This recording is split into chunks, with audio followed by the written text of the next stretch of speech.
शेतकऱ्याची दिशाहीन करणाऱ्या मुरबाड तालुका कृषी अधिकारी पोपट कांबळे याच्यावर कोणत्याही प्रकारची कारवाई झालेली नाही। या ठिकाणी विविध प्रकारची बोगस कामे पोपट कांबळे यांनी केल्याची तक्रार नागरिकांनी केली होती, परंतु विविध वृत्तपत्र विविध चॅनलमध्ये या ठिकाणी त्यांच्या बातम्या देखील आल्या होत्या, परंतु शासन हे एवढे गाफील राहिले आहे की या ठिकाणी यांच्याकडे दुर्लक्ष करून त्यांना पाठपुरावा न करता या ठिकाणी त्यांना बढावा दिला आहे, असे या ठिकाणी नागरिकांचे म्हणणे आहे।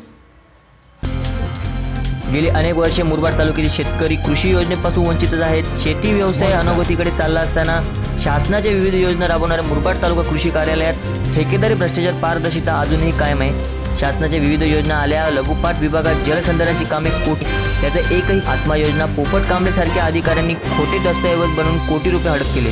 अधिकारीच ठेकेदार बनले, आलिशान गाड्या बंगले लाखोचे सोने घालून मिरवू लागले। शासनाचा निधी हडप करणारे पोपट कांबळे यांनी भाजपा सरकारचा पारदर्शक कारभार चालवला। अशा पोपट कांबळेची चौकशी आत्मा योजनेच्या वरिष्ठ अधिकाऱ्यांनी घटनास्थळी येऊन केली, तर नामदेव शेलार यांनी मग मुख्यमंत्र्यांना लागेल हाच पारदर्शकता कारभार का? वरिष्ठ अधिकाऱ्यांनी पोपट कांबळे याला बळ का दिले याचा जाब मुख्यमंत्र्यांनी विचारायला हवा।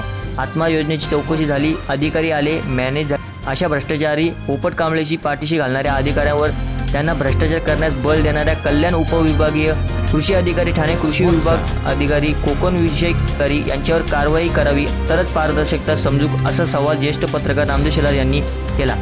फार्म हाऊस धारक, परी जिल्ह्यातील ठेकेदार, ट्रॅक्टरवाल्यांना मजगी, आंबा, मोहोर, केटी बंधारे, शेतपाई, पॉली हाऊसचा कोटी रुपयाचा लाभ देऊन पोपटचा भ्रष्टाचार केला आहे। स्थानिक आमदारांनी अशी विनंती शेतकरी करत आहे, यांच्यावर लवकरात लवकर कारवाई व्हावी अशी मागणी येथील शेतकऱ्यांनी केलेली आहे।